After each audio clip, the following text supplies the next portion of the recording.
Nze IBRAH K Mukasa tusinzira Kampala Uganda tutunulira ensonga ez'enjawulo mu ggwanga Uganda tutunulira ebikola amawulire n'abantu abakola amawulire era nga olunaku olwaleero w'otulabira wano tuli Kayunga district ye Kayunga tuyise Sezibwa nawa ne tuyitamu tuli Kayunga era nga tawuni ye Kayunga tugivuddemu tukutte oluguudo luno olw'ettaka tugenda ku poliisi Entenjeru. Tulikola okunoonyereza okwenjawulo ku ggulire oba sitore eyaliwo omwami agambibwa okubeera Imam bwe yavaayo n'asiima mwana munne ng'amusiimidde mu kiti kya kubeera mukyala oluvannyuma ate amawulire ne gavaayo n'ensonga endala mpitirivu nnyo nga ziraga nti gwe yasiima musajja munne. Yava kuno n'agenda gye bazaala omukyala omuwala nga musajja nsubira ntegeerekeka omukyala nga musajja n'agenda gye bamuzaala mu bitundu by'e Kasawo n'atwalayo ebintu biyitirivu nnyo mu busobozi bwe nga asaba ab'eŋŋanda bamuwe mwana munne omulenzi nga mukyala kubanga ye yali amanyi mukyala naye nga gwagusasulira ebintu bino mulenzi era omukolo gwatambula bulungi nnyo famire neewaayo bulungi mwana muwala Swabula Nabukeera naye nga mulenzi ne bamukwasa Imam Muhammadi Mutumba nti mugende muzaale mwale era bano beekuba ebirayiro nga bigamba nti okufa kwe kuli baawukanya ekyabaawukanyizza kwabadde kuzuula nti ono musajja ate mubbi si muwala. Wotulabira wano tugenda ku poliisi y'Entenjeru tusobole okubanga twogerako n'abamu ku bakulu abatwala poliisi eno era nga we tukoledde eggulire lino ababiri bano bakyali mu kaduukulu. Omulenzi avunaanibwa ogw'okweyita omukyala n'okubba terefayina n'okubba emitwalo egikunukkiriza 30 then ne Imam Muhammadi Mutumba avunaanibwa okwagala omuntu ali mu kiti kye ekintu ekiwakanyizibwa okusinziira ku ssemateeka wa Uganda nga kwotadde ne Bibiliya n'ebitabo ebitukuvu ebyawandiikibwa nga Quran ne Bible. So bano baggaliddwa era nga Imam yaweebwako bondi ate oluvannyuma n'ateebwa. Wotulabira wano tuwese okutuuka ku poliisi twegeyeegeyeemuko n'abakulu bekikwatako tusobole okuba nga tumanya kiki ddala what happened, what went wrong, ki ekyatuukawo. Mu kaweefube waffe gwe tulimu okunoonyereza ku nsonga za Imam agambibwa okuba nti yawasa musajja munne nga bwe nze nkunnyonnyola essaawa eno kati tutuuse tuli ku poliisi y'e Kayunga era nga ekituleese wano tuzze okutunuulira abamu ku bakulu bekikwatako tujja kunoonya either CID oba DPC omu kubo tumubuuze kajjogijogi w'ebibuuzo wano ne wali bibuuzo biri bisatu byokka twongere okubanga tumanya lwaki tulekamu poliisi nti abantu bano baakwatibwa ne baleetebwa ku poliisi. So tugenda kumanya bavunaanibwa musango ki, bakyaterekeddwa poliisi oba bali mu kkooti era ki ekiddako. Naye nga nyongera okutegeeza nti ssaawa eno tuli Kayunga wano ku poliisi wentuuse ssaawa eno era nga ngenda kuyingira munda noonye DPC oba CID tuwayeemuko naye omu kubo atuwe side ye of what went wrong, what happened exactly, tulabe ki ekiddako. Era nga wano wennyini nfunye omukisa okumanya nti era waliwo ne kkooti waliwo ne office ya DPP weri wano in the same premises. So twegatteko nga tuyingira munda okunoonya DPC oba CID tuwayeemuko naye nga nyongera okutegeeza tuli mu kunoonyereza ku story ya Imam Muhammadi Mutumba agambibwa okuba nti yawasa musajja munne mu butanwa amanyiddwa nga Swabula Nabukeera naye nga amannya amatuufu ye Richard. Kaweefube waffe ow'okunoonyereza paka ku nsibuko okufuna amazima getengeredde tutuuka ku ground ne tuva ku deski zaffe ne tugenda ku ground okunoonya ensonga zonna n'okulaba abantu bekikwatako ne bekivunaanyizibwako oba abalina kye baba bamanyi okutuyambako okulaba nga gw'omuntu ali ewaka ofuna amazima ag'enkomeredde, amazima mu busimbalaala bwago. Era nga wano with me negatiddwako afande ASP Lukoto gwe tugenda okuba nga tunyumyamuko naye DPC wa poliisi ya wano e Kayunga Ntenjeru. Tugenda kuba tunyumyamuko naye dakika 2-3 tufisirizaawo kakadde mu budde bwe. So twegatteko nga twagala okumanya amazima mu bulamba bwago. Nkulamusiza afande. Neyanziza nnyo. Amanya nze Lukoto John, DPC owe Kayunga. Tweyanziza nnyo. Ensonga etuleese wano ye y'omukyala Swabura Nabukeera wabula nga musajja. Era nga tusookedde ku poliisi kubanga zino ensonga poliisi yebeera ne upper hand okunnyonnyola abantu what happened exactly era kyekiriwo era muteekinze cost nga poliisi ku nsonga eno. Swabura twazuula nga aleeteddwa wano ku musango gw'okubba household items mwalimu TV n'ebirala naye okucekinga nga yajja wano nga ali clad mu hijab ne veiro nga yeveirinze naye okucekinga obulungi nti ayeyita Swabura ate ne tuzuula nga musajja. CID yakola omulimu gwayo nenoonyereza era bwe twamala okunoonyereza ne tutwalayo fayiro wa state ya preferring charges unnatural offenses waliwo section yawo mu penal code but Swabura was charged under unnatural offenses n'omusango ogw'okubba theft. Then ne Mutumba as well was charged under the same section. I think that's what I can say. They were all produced to court and they remanded at Ntenjeru prison. Okay, DPC abatulaba bali agadde okumanya Mutumba ate lwaki akwatibwa, Imam lwaki abakwatibwa? Imam woba osomye section eyo bulungi clarifyinga kubanga yabeera naye kubanga unnatural offense as long as ojenyigiddemu oli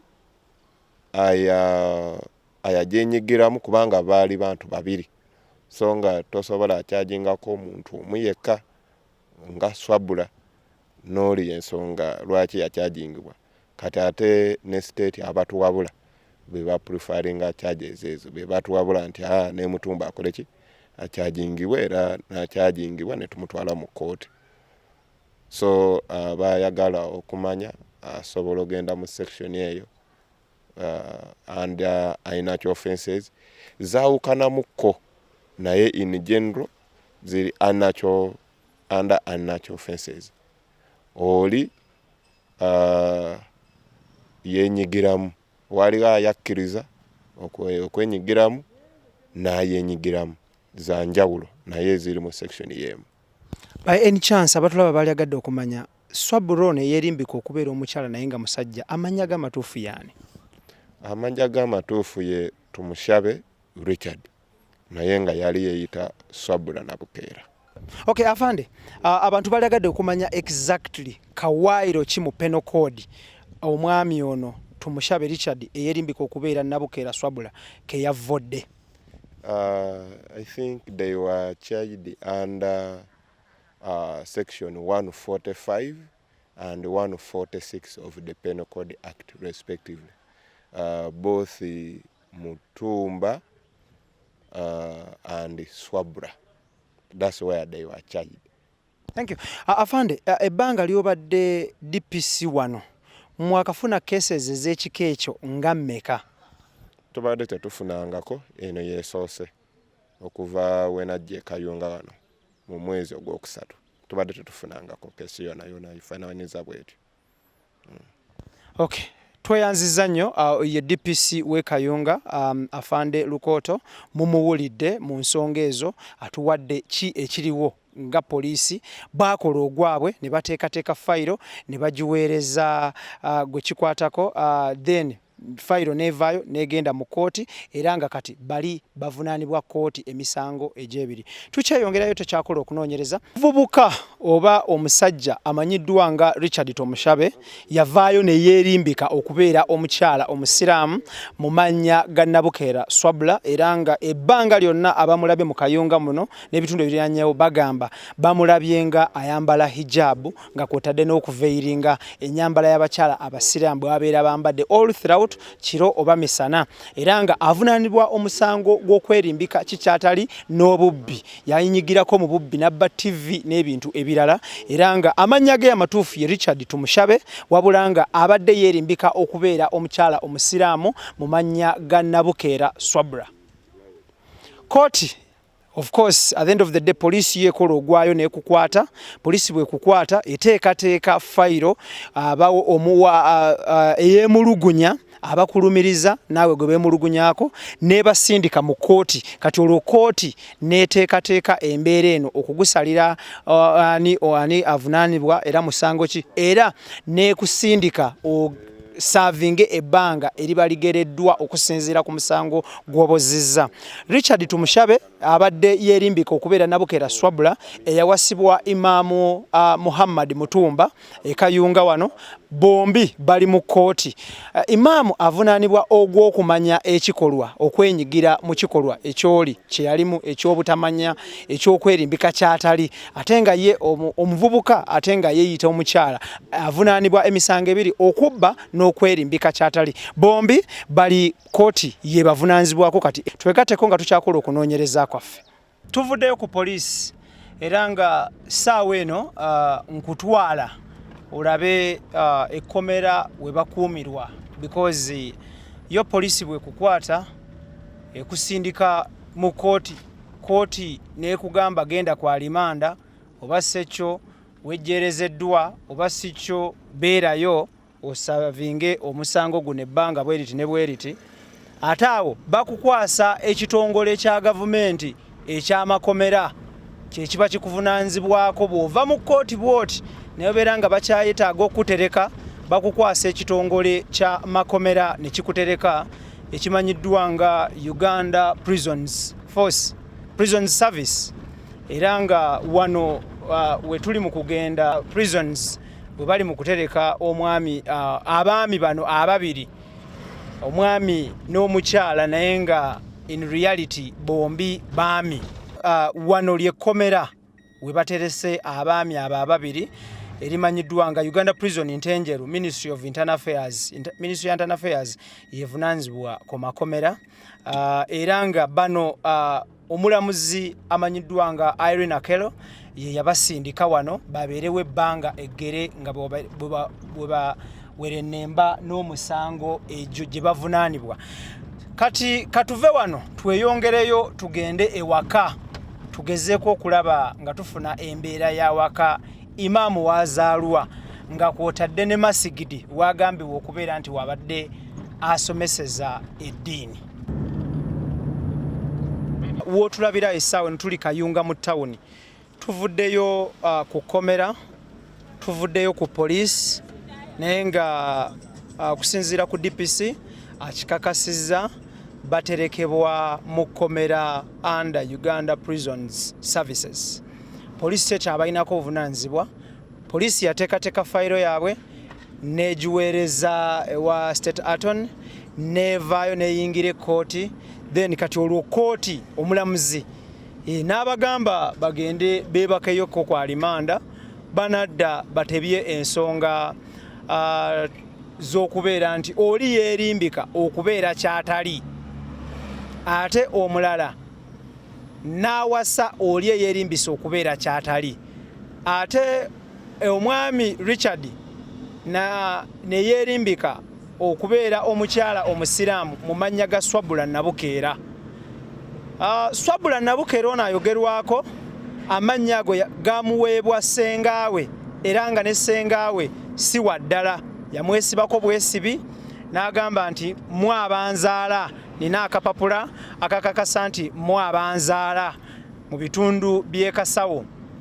Era nga omwami ayogerwako oyo Richard yava wano n'agenda mu bitundu by'e Kasawo n'afunayo famire emujjayiikiriza, famire y'omwami amanyiddwa nga Mujje, omusajja akozesa ku mwenge gwe tutamanyi kigero ki, n'amugamba nti gwonzaala.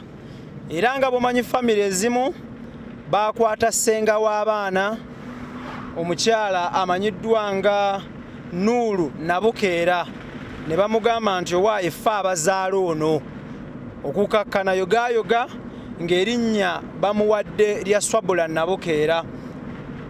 Waayita ebbanga ttono nnyo Swabula n'akomawo n'amawulire ag'essanyu eri famire n'agigamba nti ekiriwo bannange, n'afunye omusajja agenda okumpasa, omusajja Imani Kaali, omusajja musiraamu era amannya ye Muhammad Mutumba, Imam ku muzikiti mu bitundu by'e Kayunga, omuzikiti gw'e Kyampisi. Wabula okuzaayo kaakatini mabega nnyo, Swabula Nabukeera naye ng'amannya amatuufu ye Richard. Okuzaayoko emabega katini nnyo bano basisinkana batya? Swabula Nabukeera amannya amatuufu Richard tumushabe yasinkana Imam Muhammad Mutumba mu kugulawo omuzikiti ogumanyiddwa nga Masjidi Nuhu esangibwa e Kyampisi we basisinkana. Ngera bumanyi nti ebifo bino ebyolukale bigatta nnyo abantu ne basisinkana awo ne beesoya obugambo. Era wano Imam Muhammad Mutumba yakuba Swabula Nabukeera akaama, naye ng'akaama akakuba musajja munne, wabula ye teyamanya nti akakuba musajja munne, yali amanya akakuba mukyala.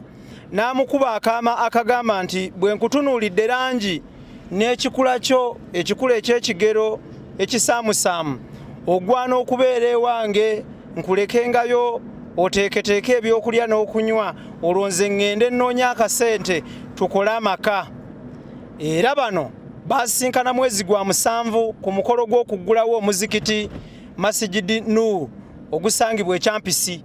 Omuzikiti gwaggulwawo, amataali gakuba, takbiru zakuba, abasiraamu banyumirwa, obulamu bwatambula.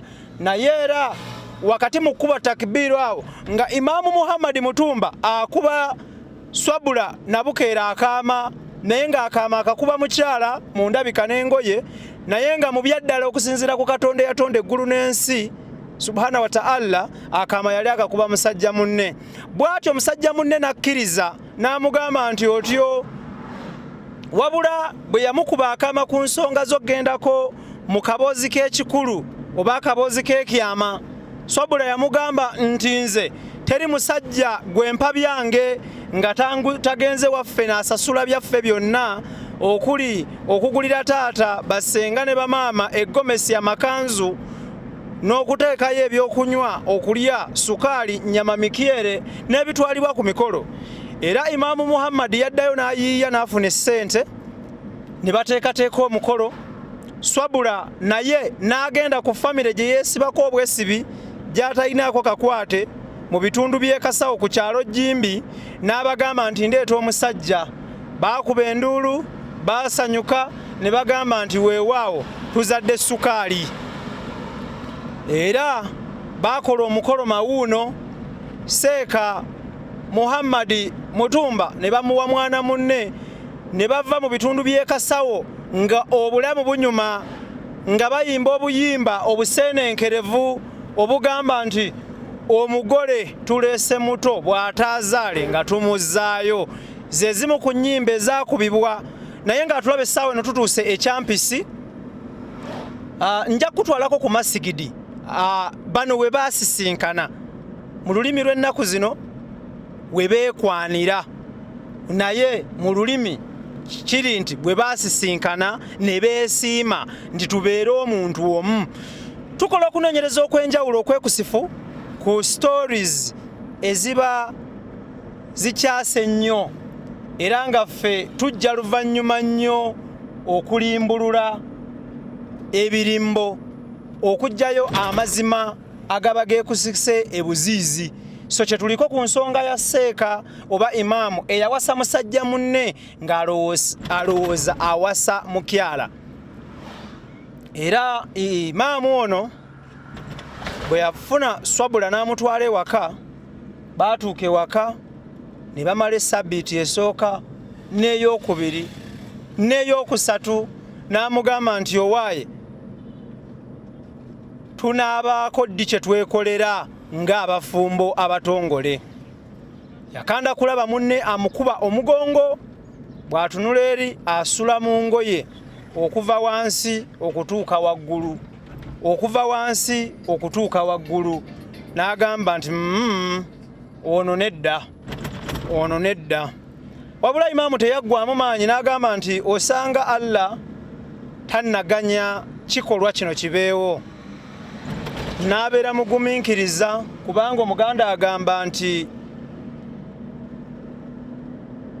sossolye bw'atafa atuuka ku lyengedde. Ate yo Bible egamba nti ali wamu n'abagumiikiriza. Ibrahim Kasagamanya gange yatsagenda for Uganda, tuli Kayunga wano we tuli bayitawo Kyampisi, ekyalo kye Kyampisi Kayunga. Ennyumba gy'olaba eyo eriko enzigi za bbulu okuli dish ya Zouk TV era nga nnyumba ya commercial wabula nga emabega Imam Muhammad Mutumba eyawasa musajja munne ng'alowooza mukyala okwo kwasula kweze ennyumba era waapangisaawo emanju. Tuli mu kunoonyereza okufuna amazima amakusifu ag'enkomeredde ku Imam eyawasa musajja munne ng'alowooza mukyala nga yeerimbise emmanya ga Swabula Nabukeera naye nga amannya amatuufu ye Richard Tumushabe. Asula manju awo kugendawo tulabe wabula si nnyumba ye nti yagizimba wabula apangisaawo bupangisa. Twegattewo tutuukewo tovaawo. Imam agambibwa okubeera nti yawasa omukyala in a disguise nti mwami era nga wano wabadde asula mu muzigo guno gwolaba essaawa eno wabadde asula. However abadde yapangisaawo bupangisa wabula nga embeera eriwo essaawa eno kwe kuba nti aterekebwa ku poliisi olw'ebintu ebyagwawo era nga amawulire okuva mu nsonda ennekusifu era galaga nti ennyumba zino munda muli tezaatuuka. So Imam bwe yatambulamu n'alekawo mukyala we n'abuuka n'ayita waggulu w'ekisenge kino n'agwa mu nnyumba eri endala n'abba TV nga kwotadde ne ssente ebyamukwasisa omutwasa ku poliisi. Bwe baamutwala ku poliisi eyo gye baazuulira nti musajja era nga ku poliisi avunaanibwa kati emisango ebiri, misango egisoba mu gumu okuli obubbi n'okwerimbika mu kyatali era nga ŋŋamba nti yonna gy'osinzira okuba nga otulaba tutunuulira ensonga zino ne tujjira ddala ku ground. Wano tuli Kyampisi era nga okusinziira ku luggi luno omunda baggaddeyo wano wabadde alekanga mukyala we n'afumba emmere nadda wabula olunaku olwo olw'ekikangabwa omwami omukyala omugole kwe baawasa yabuuka n'ava mu kino ekisenge nadda mu kiddako n'abbayo TV nadda mu kisenge mu maaso n'abbayo TV ne ssente ebyamukwasa n'atwalibwa ku poliisi. Ate olwo ku poliisi gye bazuulira nti gwe baleese ayambadde hijabu yeebikkiridde yenna naye nga musajja in a disguise of being a woman in the names of Nabukeera Swabula. Tuli Kayunga Kyampisi era nga wano tugenda kuvaawokko tugende kwali ku masigidi. Bano we basisinkana mwezi gw'omusanvu Masigidi Nuru Kayunga mu Ndeeba we basisinkana ne beegamba ebigambo okutuuka ku nzikanya y'okufumbiraganwa oba okwewasa we basinzira naye nga omukyalo ono Richard Tumushabe abasinga gumanyirira Swabula Nabukeera yajja ku masigidi kuno awaali entujjo y'okuggulawo masigidi awo Imam Muhammad Mutumba we yamulabira n'amuganza ne batuuka ku kukkaanya agende mu bazadde be alaba abazadde basobole okubanga abawa omutango ogwo oba kye baba bamusalidde amuwase mu butongole batandike obufumbo obujja. Wano tewali muntu okuva poliisi lwe yakwata Imam, the home is empty, tewali kiriwo era nga lino lyeffumbiro Imam mwabadde afumbira ne mukyala we Nabukeera Swabula abasinga gwemanyi nga Richard Tumushabe era nga nefumbiro bwoba olirabye kalu jerere temuli kintu kyonna.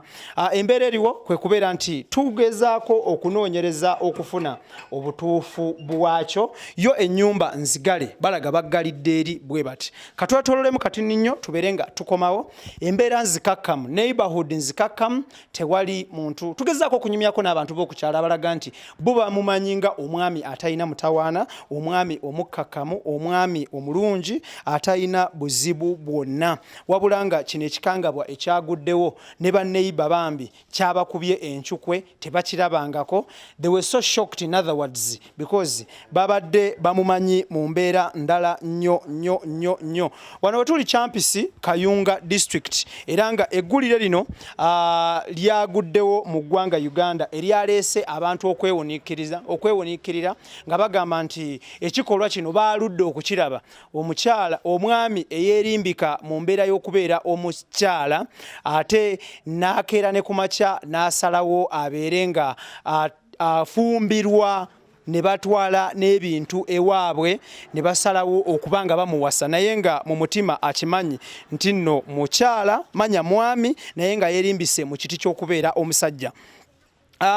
Okusinziira ku banneiba bo balaga nti tebalina buzibu babadde bamanyi ku Imam musajja mulungi atalina mutawaana atalina buzibu bwonna naye nga katubuzeeko ku musiraamu ono just dakika bibiri. Assalamu alaikum yahe.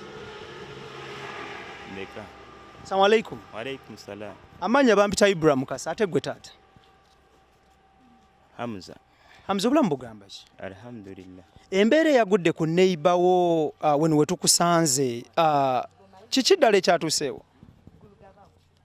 Ebintu byagwa era nga bw'obyogedde okuva emabega nti yawasa mukazi munne manya yawasa musajja munne bintu bya happeninga mu ngeri efaana bwetu naye nga ffe engeri gyetumanyi sheehi kyako ekintu yatakimanyi si bituufu nti oba bikola bimanyi. Imam ono mumanyidde ebbanga ki? Tuludde naye tusaala naye musajja talina buzibu bwonna. Abantu abalala balyagadde okumanya ku mukolo wayitibwa waweebwa kaadi? Saaliwo. Omugole wamulabako ng'afumba gwe nga neighbor? Saamulabako omugole. Imam nga tannawasa mukyalo ono Nabukeera Swabula omusajja abadde n'omukyala before? Tawasangako ye mukazi gwasookeddeko. Imam abadde awangaalira wa era ng'akola ki ng'oggyeko eddiini? Ekyalo kye kyennyini kwawangaalira. Bamuzaalawa? Kuno kwennyini. Okay. Embeera eriwo olunaku olwaliro gwe ng'ow'oku kyalo ekyalo tukiraba nga kiwotookeredde nnyo ekintu kino kyabakosezza kitya mmwe ng'ab'oku kyalo Kyampisi wano? Kyatuyisiza bubi kubanga omusajja waffe tubadde tumumanyi mu bintu birala nnyo tetumusuubiza kubeera ng'ayinza okukola ebintu ebifaanagana bwebiti.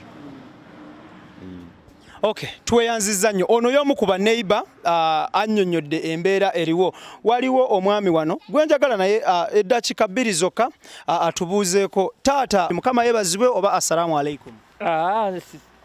Nze ndi mulokole. Mukama yeebazibwe. Amiina. Aweebwe ekitiibwa. Aweebwe ekitiibwa. Amanya bampita Ibrahim Mukasa taata ate gwe taata? Nze Kavuma. Mwami Kavuma erinnya eddala gwani? Nze Livingstone.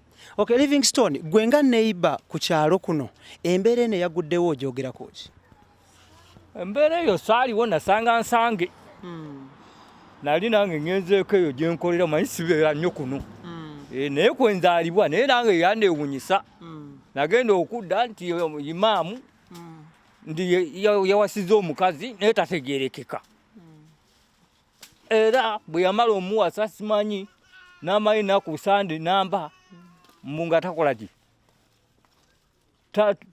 kugamba lunaku lwa lumu olw'olusooka omwaka omanyi nga tudde okulya ennaku enkulu kali bwe kubisanga wano mbunga yalinnya nabba TV yamulirwanaawe omugole omukyala yawalampa ekisenge nabba TV bunabba kati twamula bulungi oba yali mukyala oba yali musajja tetwamanya kati ebyo bwe bityo bwe byali kwe kutandika okufuluma ndi yawasa mukazi yawasa musajja bwe bityo naye nga byalandya kukulinya kisenge kujjawo TV yoli ebisenge by'ennyumba eyo tebyatuuka tekyatuuka mbu sisula ku naye nawuya mbu tekyatuuka abajja okukebera mbu tekyatuuka. Okay, Imam obadde omumanyiko ki nga ggwe azaalwa ku kyalo kuno ng'oggyeko bino ebyokuwasa musajja munne nga mukyala? Imam kwega mumanyi ngero omuntu yali omutuuze enzaalwa ya kuno naye ebyokuwasa bwe saabitegeera bulungi.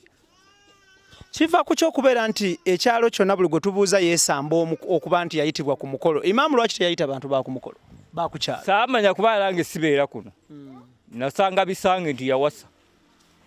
Omuntu atulaba yali agadde okumanya tukitwale nti ekyalo kino mwe mubeera bawotookerevu bwe buti buli kadde oba embeera ya Imam ye yabakubamu ekikangabwa okuwotookerera bwe muti? Embeera ya Imam gambeera yakuba abantu ekikangabwa kuba tekuli yali awasizza musajja munne kuno. Kali bwe bakiraba bawunya nnyo era ate nga n'omuntu kyajjasooka okuwasa. Kali ate bagenda okweya nti ate wasa musajja munne. Kali ekyo nakyo kyewunikiriza abantu nga naye oba okiraba. Imam wano wapangisa amazeewo bbanga ki? Ebbanga eryo siritegeera kubanga nze mbeera Bunaayira ate ne bano balina ababeerawo. Bunaayira landiroodi ali kumpi awo yamanya ebbanga lye naye nga landiroodi era ali wano wennyini landiroodi. Bunaayira wangaalira mu nsi ki Bunaayira taata? Ngambe siri wano nze nderinga bw'onoobeera ekyambisi nojja buze eno. Nga bw'onaabeera e Bukolooto ate olina abeera ekyambisi. Weebale nnyo. Mwami Livingstone tweyanziza nnyo taata. Sebo. Kale. All right, Ajati, salamu alaikum mama wange. Ajati omu ku baneiba ba Imam Muhammad Mutumba adduse emisinde. Ajati tayagadde kwogerako naffe naye nga Ajati mbadde nsaba tuwayemu sekonda 2 maama wange. Ajati Ajati salamu alaikum. Naam, kati Ajati mbadde nsaba ojje tuwayemu eddakiika 2 ompene ku lwendo lw'amazzi maama wange. Ajati kale ekya bwino tukireke mpa ku lwendo lw'amazzi nyweko bunyi maama tuwayemu ng'ekyuma tekiriiko. N'amazzi tolina? Maama gyebaleko. Gwona atunnyonnyola ku Imam maama wange. Ngenze mbadde ngamba. Yennyabo. Tukyali ku kyalo kya Mpisi awaagudde ekikangabwa. Eggulire Nabansasaana Imam Mutumba Muhammad yakeera ku makya n'awasa omukyala nabukeera swabula wabula oluvannyuma omukyala omugole n'awalampa ekisenge n'agwayo ewa neighbor zino ennyumba zaffe ensangi zino ezitatuuka bisenge n'abbayo terefayina n'essente n'ebintu ebirala ebyamutwazizza ku poliisi ne bakizuula nti ate abbye musajja si mukazi mu mannya ga Richard tumushabe. Wano negatiddwako omu ku baneiba ba Imam. Mama ntole salaamu oba mukama yeebazibwe. Assalamu alaikum. Wa alaikum salaam. Amanya nze Ibrahim. Agange nze Sumaya Nabwami. Sumaya Nabwami oli otya? Gendi sebo. Oli bulungi? Ndi bulungi. Munnange nno we tutuukidde kuno okwammwe nga mwafunye ekikangabwa. Nga kibi, nga kitalo.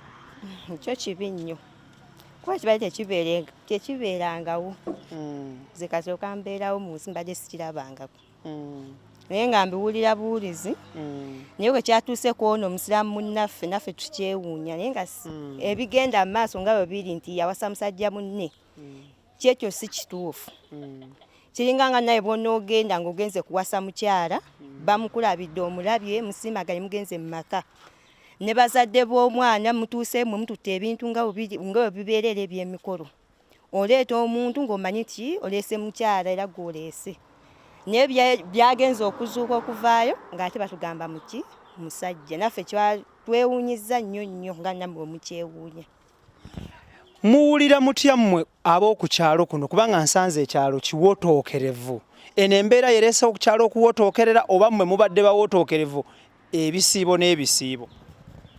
Kyo kale kyatukubye ennyiike y'amaanyi kyova olaba nga buli omu tayagala kwogera ku nsonga eno nga twagirekedde abatusingako. Kyo kibi nnyo. Imam omumanyidde ebbanga ki? sijja kulima nze simumanyidde ebbanga ddene naye akabanga katono ke mulabiddemu. Giringa mu myaka emeka akabanga katono ako?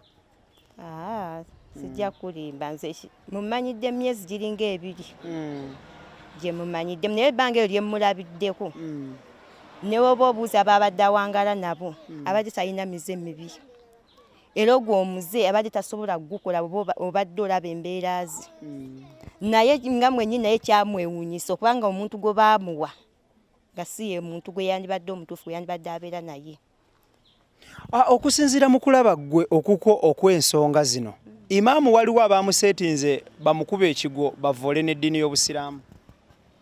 Nakyo bw'oba ng'ozzeeko emabega kiyinza okuba nga kituufu nga kyajja kiseetinge ne kijja kibbulukira eno. Imam alinawo ko abantu babadde alwanagana nabo mu nsonga ezitali zimu? Sisuubira tewali. Yali alabiseeko mu kakiiko k'erosi okuvunaanibwa omusango gwonna ebbanga ly'omulabidde emyezi egy'ebiri? Abadde talina. Siga nti oba abadde alina empalana ku kyalo oba mpalana kiki tewali. Oba n'oli omukyala yali yagala kuzannya kazannyo ke kufuna omwami kati afuuse omwami. Gwe tuyinza okubuuza ekyo kigendererwa kikuba yayinza otuwa ansi entuufu.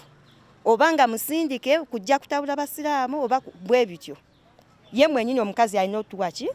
Sumaya osaalirawa masigidi ki? Sijja kulimba nze. Nze siri weno nange nazzeeyo buzi naye ebintu bino bibeereddewo.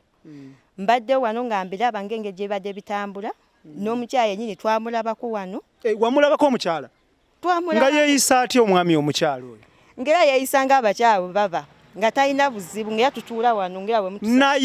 Naye olwo ng'ayogera bigambo ki bwe bamunyumya emboozi? Ngera ayogera ng'abakyala nga kati bw'ozze n'onsanga wano. Ng'ayogera nga bw'olaba era omukyala nga ffe toyinza ki kuba ne bwe baatugambye nti mwami ffe twasoose ne tuwakana n'abazze wano tuwuza ne tubagoba nti oli mukyala kujjako poliisi yatuwadde obukakafu nti muwakanira bwereere.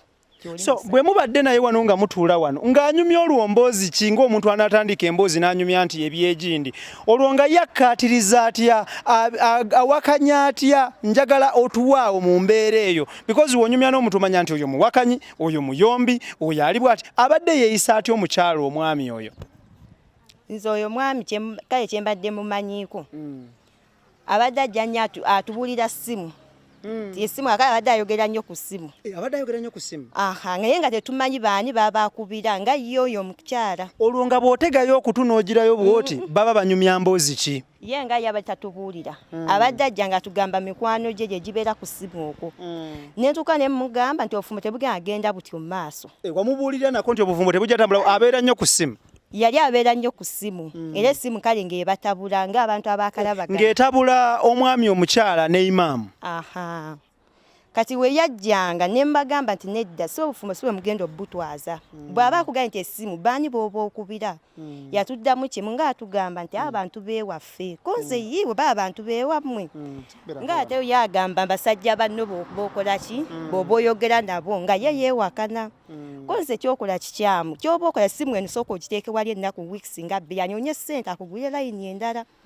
Ye teyafaayo teyakiwuliriza. Era entalo zaagendanga mu maaso nga twebuuza kiki ekibatabula naye. Nga entalo zino bagugulana bayomba balwana oba beesooza? Kwali nga kuyomba buyombi. Nga bonobeera n'omuntu oba nkiyita ebbuba. So Imam yalina ebbuba? Ng'amanyi alina mukyala. Kuba ekyo kibaawo ku kitonde ekikazi n'ekisajja. Kati naffe nga tuba kansolinga nti bannaye mugumiikirize we biba bigaanye oba mufuneyo ababasingako. Babawabuule obufumbo butambula butya. N'ekyessimu ekikale nze ngamba ekyessimu osanti ekyasinze n'okuvaayo kizuule bino byonna ebize bibaawo. Gwe ng'abadde alaba omukyalo ono Nabukeera Swabula Richard Tumushabe abadde omuntu omu mu babiri. Bwe mbadde munyumyanga wano emboozi nga atuula atya atambula atya kuyinza olabira nti eno entambula ya kisajja oba tolinako ng'atambula nga bakazi nga byonna akola bya kikyala? Buli kimu abadde akola ky'abakyala. N'omuntu ogwasembayo mulaba yajja ayambadde bulungi ng'omukyala. Ng'era toyinza kukakasa nti oba ono ki kuba abadde asiba bulungi akatambaala ke ng'era takajja ku mutwe kuba gwe omulonda omusawo oyinza kankajjeko naye ye nga bulaba omuntu asiba akantu ne kanywera ku mutwe ng'empisa z'abakyala bonna buzimanyi bw'abadde yeeyisa. Wafunako omukisa omukwata mu ngalo zino n'oziwulira kubanga osobola okukwata mu ngalo n'owulira nti zino za musajja zino. Wafunako omukisa omukwata mu ngalo? Ekyo saakikola. Kuba tubali tetumutya ffe tubali tumanyi tuwangaala nyamukyala munnaffe. Okukimanya ekituufu kyonna nti okuvaayo naffe tukkiriza amazima nti abadde mukyala. Maawe mwami. Amazima twagazuulira ku poliisi. Bo bennyini be bajja nabo ne batukakasa. Naye mu kusooka twasooka ffe ne tuwakala ng'omuntu gwe twali tubeera naye wano. Kuba ennyambala n'enneeyisa n'ebikolwa abadde alagira ddala ekyambalo ekifaananyi yakigendamu ng'akiragira ddala yakijjayo.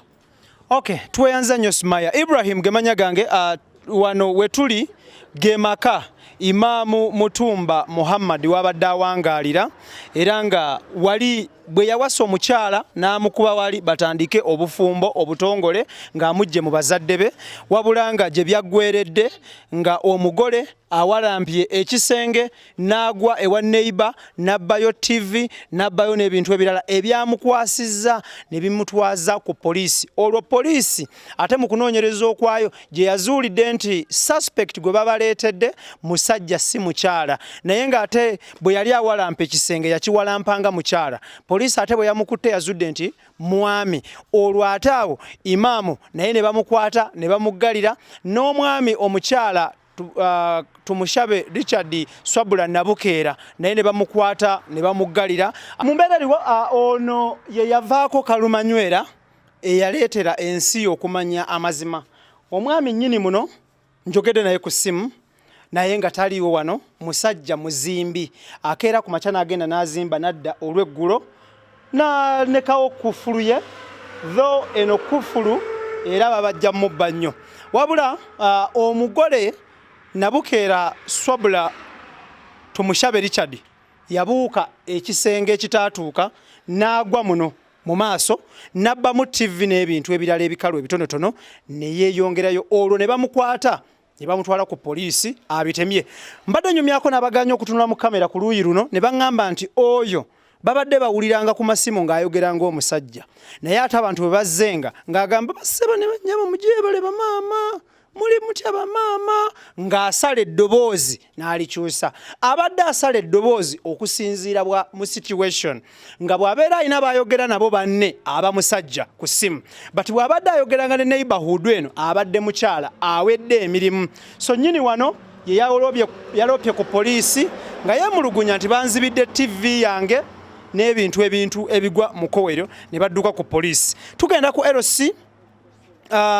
ku LC tulabe ssentebe naye atubuulire wabula nga nnyini muno talina masannyalaze wabula akozesa sola era kwabadde bambi adde olw'eggulo n'alaba ebifudde mu nsi gwanga Uganda n'emiriraano ku TV musajja wattu gye babbye omwami omukyala Nabukeera Swabula Richard Tumushabe gye yabbye ne bagitwala. So yembeera eriwo tugendagenda ku LC tuwayemu ne LC tukubulire ekiddako tugendeko ne ku masigidi bano we baasisinkana okwegamba ebigambo ebiseenenkerevu ebibatuusa mu ddiya eryasasise nga bombi bali ekintu kimu bombi basajja ku musajja. Bungi yatulaba essaawa eno wotulabira tugenda ku muzikiti Masjidi Nuru Ndeeba Kyampisi bano we baasisinkana omwami n'omukyala nga mwami we baasisinkana era masigidi eyogerwako yeeno wetutuuse essaawa eno emanyiddwa nga Masjidi Nuru Kyampisi yeeyo gy'oli mu kulaba awo essaawa eno wetugenda okuba nga tulaba embeera eriwo ani gwe tuyinza okwogeramukko naye eddakiika 2-3 wano ne wali abaami bano ababiri wano we baasinkana ne beeganziza ne batuuka ku kukkaanya okwavaamu omukolo okutuuka paka kwewasa ng'omu tamanyi nti akwana musajja munne. Ibrahim gemanya gange omulungi atulaba tuli Kyampisi era nga tuli ku Masjidi Nuru Kyampisi Ndeeba wetusinzidde wetuli essaawa eno era nga yonna gy'osinzira okubanga otulaba nkutegeeza nti tuli mu kaweefube w'okunoonyereza okola research ow'enkomeredde ku mbeera eriwo era embeera eyagwawo mu ggwanga Uganda ne ku ssemazinga wa Africa ne mu nsi yonna nti kyaludde okulabikako kyalabibwa wano omusajja Musajja n'akeera ku makya n'aganza omusajja munne ng'alowooza aganzizza mukyala ne batuuka n'okukuba embaga birayiro na byonna nga tamanyi. Wano omuzikiti guno we baasisinkana ababiri abo ne batandika okuba nga beeganza wano we baasisinkana ku kulonkinga omuzikiti guno lwe baali baguggulawo lwennyini lwe baasisinkana wano. Imaamu Muhammad Mutumba ne yeegomba omukyala amanyiddwa nga Swabula Nabukeera wabula nga ye mwami Tumushabe Richard wano we yamwegombera n'amukwanira wano ne bakkaanya oli n'amugamba nti tugende mu bazadde bange obalabe obatwalire ebintu ompase mu butongole era nga wano Imaamu waawangalira ku muzikiti guno waawangalira wasiiba wabeera wakakkalabiza emirimu gye. Mu mbeera eriwo olwaleero tutunuulira every detail tubeere nga tubikuleetera ku mmeeza gw'ofune ekyenkomeredde era nga wano tugenda kuvaawo tunoonye ssentebe w'omuzikiti guno naye tulabe nga tuwayaamuko naye wano ne wali wano ne wali wano ne wali era nga embeera eriwo ekiyongobero kwekiri ku kyalo kuno kwonna abantu bennyamivu bakkakkamu nnyo olw'embeera eyagwawo era nga omuzikiti guno bw'oba ogulaba mupya lwe baagutongoza lwennyini Imaamu Muhammad Mutumba lwe yasisinkana omuvubuka eyeerimbika mu kubeera omukyala n'amuganza n'amuwasa ne bakkaanya nti agende mu bazadde be atwaleyo emaali olwo bafuuke omuntu omu. Obuzibu bwavudde Muhammad okumanya nti yawasa musajja munne ye mukyala gwe yalese wako okuddayo okuwulira nti akwatiddwa poliisi asibiddwa olw'okwerimbika olw'okuwalampa ekisenge n'alinnya n'agwa ewa neighbor n'abbayo TV ne ssente. Katwetololemu kati nnyo tweyongere wali tukole okunoonyeza. Tulina ne batulaze nti we waali reception mu Luzungu mu Luganda we baagabulira abagenyi baabwe bana ababiri Imaamu n'omukyala Richard Tumushabe Nabukeera Swabula. Katugendewo tulabe tovaawo. Yesinzira okuba nga otulaba tutunuulira ebintu bingi nnyo mu ggwanga Uganda muno bikola amawulire of course. Olunaku lwaleero tuluwaddeyo kutunuulira mbeera y'e Kayunga. Ennyumba gy'oli mu kulaba eyo eya plaster okuli eriyo ya TV n'effumbiro etali kuba erya plaster weewo awaali reception we baagabulira abagenyi abajja ku mukolo gwa Imaamu ng'awasa omukyala eyeerimbika mu kubeera omukyala naye nga mwami amanyiddwa nga Tumushabe Richard naye nga yali yeerimbise mu linnya lwa Swabula Nabukeera era nga awo baagabulira abagenyi. Wano nno tufuje amawulire ameekusifu okuva mu nsonda enneekusifu nti abwe wajjajja w'omulenzi ku sayidi ya maama we ku sayidi ya taata we we wajjajja azaala taata era ng'omukolo we gwali ne basiba ttenti okutuukira ddala ku mpaapaali ogwo gw'olaba tuukira ddala eri ku nnyumba wennyini so ye embeera eriwo naye tuli mu kutunulayo ko tulaba teri muntu gwe tuyinza kuwayaawayaamuko naye.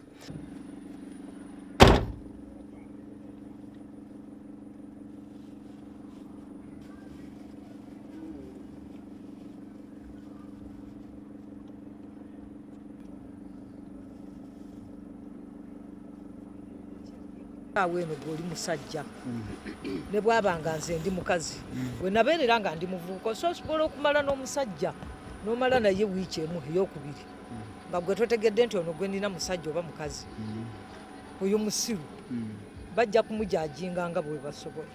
Mwana yatuswaza nnyo omuzikiti gwaffe guno kale bamweyambisanga nga si ye mwalimu mwennyini naye nga bw'aba taliiwo ng'atusaaza kikolwa kibi. Tusinzidde Kayunga tuli mu special investigations tutukola okunoonyereza okwekusifu okwenjawulo era nga wano wondabira essaawa eno tuli Namagabi Kayunga era nga tuli ku kitebe ky'ettwale Kayunga negatiddwako ow'ekitiibwa Sheyi gwe tugenda okuba nga tumanya amannya ge ne ofiisi gy'atuulamu wano ku kitebe ky'ettwale Namagabi Kayunga. Tukola okunoonyereza okwenjawulo ku nsonga ezaaliwo ku mwami agambibwa okubeera Imam eyavaayo n'asiima gwe yalaba era gwe yali amanyi nti mukyala oluvannyuma ate amazima ne gavaayo nga yali musajja munne era nga bombi aboogerwako abo Muhammad Mutumba nga kwotadde ne Swabula Nabukeera Richard Tumushabe bali mu kkomera e Kayunga.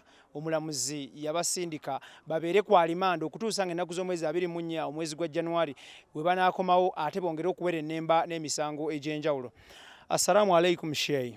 Wa alaikum assalam wa rahmatullahi wa barakatuh. Nkulamusiza owekitiibwa taata. Kale Sseruganda. Amanya n'eddoboozi nze Ibrah Mukasa ate gwe taata. Amanya gange nze Sheikh Abdunnoor Mustafa Songo.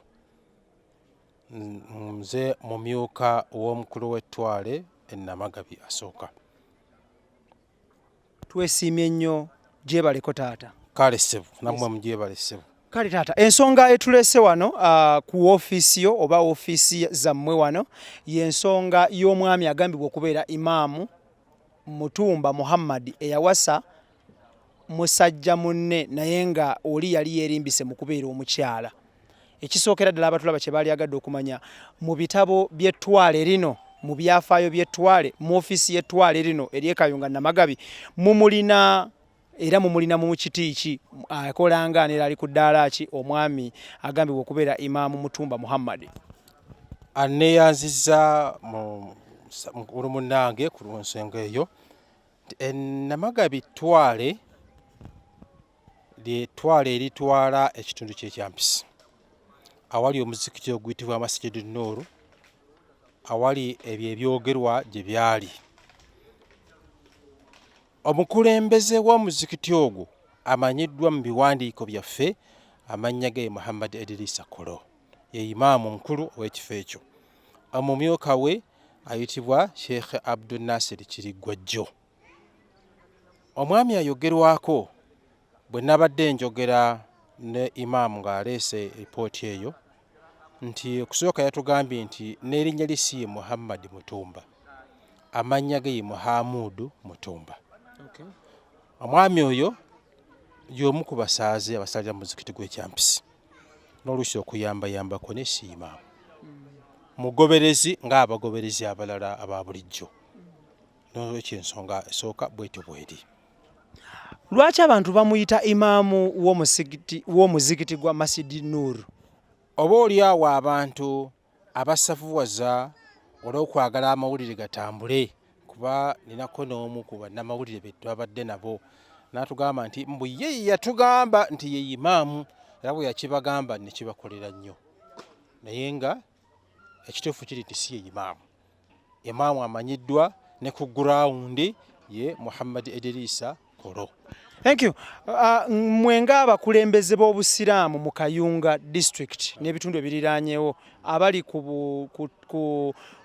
oli ku ddaala ly'omukulembeze w'ettwale, mukozeewo ki okutaakiriza embeera eno? Okutaakiriza embeera eyo twayita bannamawulire ntugenda nabo ekyampisi ab'ekitundu kino ne tubawa sitandi yaffe ku nsonga eyo. Naddala eyabakulembera yali munnamawulire wa Simba. Ne tubawa ekyaffe kye tumanya ekituufu okuva ku gurawundi ekyampisi. Muteeseteese kubonereza mutya Muhamudu Mutumba singa nga anaaba avudde mu kkomera? Okutwalira wamu ffe tetutera kuba na kibonerezo okuggyako obusiraamu bwe bulambika ebibonerezo ebiweebwa abantu. Naye okusinziira ku kikolwa kya Muhamudu Mutumba kye yakoze, okulamula kw'obusiraamu kugamba kumusengula ku kyalo. Obusiraamu bugamba asengulwe ku kyalo. Olwo obusiraamu ne bulagira bw'asengulwa ku kyalo kw'abadde awangalirwa ateebwewa? Agende gy'anaasobola okusenga gy'anaakyusiza ku mpisa ze. Si ffe tumuwaawo okulaga nti kusinziira ku mbeera ze weeyisizzaamu. Kati okubeerawo okwo wano kusooka kutobola obusiraamu. Ekyokubiri nawe gwe kennyini kwakutyobodde. Walibadde oweebwa amagezi ofuneko akafo we batakumanya oba oliawo mbeera zo ogenda okyusizeeyo ku mpisa ezikubeeza mu bantu. Eyo shariya lo gy'oli mu kutaputa. Osobola okutuwa obuwaayiro obwo ne sections mu shariya eyo? Obusiraamu butulagira nti omuntu singa abeera nga akoze ekikolwa eky'obwenzi ng'abadde tannaba kufumbirwa, tumubonereza. Obusiraamu bugamba kumuliza embooko 10 nga si mufumbo n'okumusengula okumala ebbanga lya mwaka mulamba. Ekya Muhamudu Mutumba kiri nti yakeera ku makya n'asiima omuntu eyeerimbika mu kiti ky'okubeera nti mukyala, n'amutwala n'agenda mu bazadde be n'asasulayo emmaali nga bwe mumanyi Africa. Bw'amusasula bazadde be ne bamumwa ne bawoowa, era kigambibwa nti yawaayo amahare ga Kuruhaani sheyi oba imam eyabawoowa yaweebwa kibonerezo ki? Imaamu eyabawoowa olubereberye yali tamanyi nti bawoowa bakozi ba bikolwa bya byambyone obusiraamu bwe bugaana ekikolwa eky'omusajja okwegadanga ne musajja munne. Oluvannyuma lw'okukizuula nti Muhammad oba Muhammadi yawasa musajja munne, abasajja n'abasajja be bafumbiriganiddwa bakola ekikolwa ekitakkirizibwa mu mateeka g'obusiraamu, olwo ye gwe tuwa ekibonerezo kubanga oli imaamu yabawoowa bambi teyamanya nti bawoowa balina ekigendererwa ekyekusifu. Waliwo amawulire agalaga nti ne Muhammad Mutumba yali tamanyi nti ono musajja kubanga yali amulabanga omukyala ng'ayambalanga omukyala yeeyisanga omukyala. Okyogerako ki? Ekyo nakyo tukiwuliriza, naye ebbanga lye baamala nga bawangaala bonna tetulina bwayinza kutukakasa nti ng'oggyeko kiri ekyokubeera nga si mukyala, nti okuwangaala ne musajja munne nga basula wamu tebayinza butakola kikola kifaanagana bwe kityo ekyokusiyaga. Singa bukeera ku makya kooti n'ebalamula nga bwe n'abeebalamudde n'ebasalira ebbanga lye banaasavinga bwe bavaayo, mmwe ab'ettwale shariyalo mugiteeka ddi mu nkola okumusengula okusinziira ku shariyalo? Bw'anaamala okudda ewaka mu muzikiti ogumutwala, tugenda kutuula n'ab'omuzikiti tumuyite, tujje tumubuuze buto atunnyonnyole ebyo bye tuwulira ne bye tumanyi ku ebyo ebyagenze mu maaso. Then oluvannyuma ffe tumusomere amateeka g'obusiraamu nga bwe gagamba. Tweyanzizza nnyo tweyanzege. Ekisemberayo ddala abantu njagala obaddiremu amannya go n'obuvunaanyizibwa bwo mu ttwale lino taata. Amannya gange nze Sheikh Abdunnuuru Mustafa Songo, nga ndi mubeezi wa mumyuka, ndi mumyuka w'omukulu w'ettwale Sheikh Idris Abdul Karim Lugoloobi. Tweyanzizza nnyo sheyi. Essebo nange neyanziza. Assalamu alaikum. Wa alaikum assalam wa rahmatullahi wa barakatuh. Njagala okubasiima okuba nti musobodde okujja ene waffe ku gurawundi okufuna amawulire. Olwaliro okuva lwe mwayala muli bangi nnyo. Tubulwako tugamba nti batukolagane noono twesanga nga bwe tuba tulabye ggwe ate oli n'afulumya birala ng'ate tulaba nti byafulumizo oboolyawo si bituufu. So okujja kwammwe tukusanyukidde okuba nti muzze ku gurawundi okufuna ekigambo kyaffe ekikwatagana n'ensonga ezo. Tusaba Mukama abawe obuweereza obulungi. Alhamdulillah. Okay, assalamu alaikum mwenna abalungi abatulaba. IBRAH Mukasage manya gange era nga tetugenda kubanga tusukkawo wano. Okunoonyereza kwaffe wano we kukomye. Nja kwebaza abantu be tutambudde nabo okuviira ddala ku DPC wali waggulu wa poliisi ye Kayunga. DPC tweyanza nnyo n'abakulembeze abalala ku mitendera egy'enjawulo, nammwe tubeebaza nnyo, mwebale nnyo, mwebale ddala. Njala kwebaza abantu baneiba Muhammad Mutumba wabadde awangaalira, mwebale nnyo, nebaze n'abo ku Masigidi Nuru era wabadde yasalira, namwe mwebale nnyo olw'okubanga tukolaganidde wamu okola okunoonyereza okwenjawulo ku mbeera eriwo. Tusinzidde wano Kayunga, Kampala, Uganda. Twebaza nnyo mwenna abatugoberera n'abatulaba. Tukwatagana omulundi oguddako naye nga sinnawunzika. Njala kwebaza Idris Lukwago, Daniel Mugoya, Chiza Clement, nebaze n'omukulu Tone Senabulya. IBRAH Mukasage manya gange abatulabira ebunaayira nga tuyita mu mayengo, mwebale nnyo, mwebale ddala. Twabakana n'eddimu ery'okubatuusaako amawulire ewaka gye mwava naye nga muli eyo mukola emirimu egy'enjawulo okusobola okubanga mukulaakulanya ensi yaffe Uganda. Buli muntu yenna alina omulimu gw'okola ebulaaya bunaayira buli wamu. Webale nnyo, webale ddala. Njala kubeebaza abagoberera mukutu guno n'abasubscribinga naffe, mwebale nnyo, mwebale ddala. IBRAH Mukasage manya gange era nga mbagamba nti mubere bulungi, tukwatagane omulungi oguddako. Tujja kwongera okugoberera ensonga eno nga bakomezzaawo abawawaabirwa bano mu kooti, era tujja kugendayo tulabe omulamuzi abawadde abasalidde musango ki era bakusaavinga bibonerezo ki. Mbeebaza abagoberera omukutu guno, mwebale nnyo, mwebale ddala. Mubere bulungi, mweraba.